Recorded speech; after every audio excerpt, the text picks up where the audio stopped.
parents, and welcome to Parent Academy. I'm Allison Cottingham and I'm joined by Selena Bryan. We're going to share some ways that you can help your kindergarten student this month.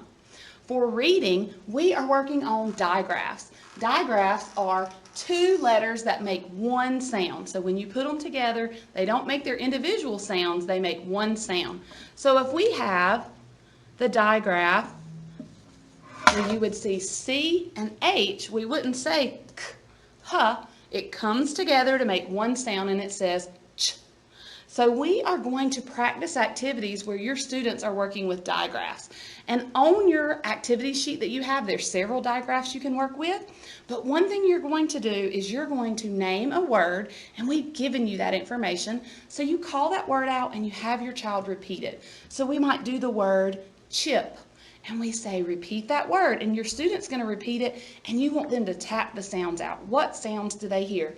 Ch, it, p.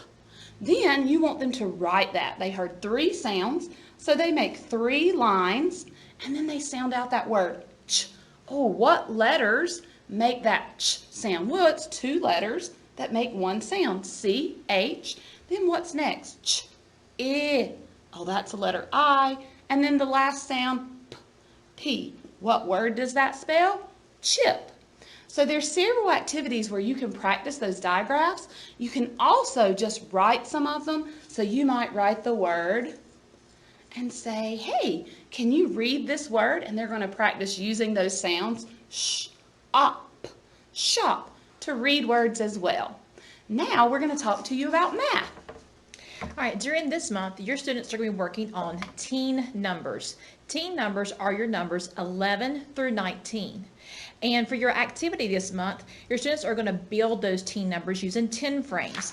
And 10 frames are exactly what it says. They have 10 squares inside the rectangle. So you can use pennies, cereal, or other items at home for them to build their teen numbers. So what you can do is ask your students, say for example, can you build the number 12? And they can take pennies or other objects and make it into 10 frames.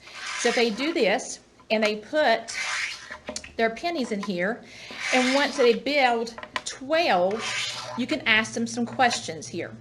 So I know I have 12 on my 10 frames, and I have a list of questions here also you can ask your students. Like for example, what happens when there are more than 10? And they can talk about how they have to put more on the second 10 frame, or how many did you have left over? So they're understanding that teen numbers are made up of 10 and some more. So that is one activity you can do with your students at home. You can also have them write the number after they build the teen number. All right, thank you for joining us today.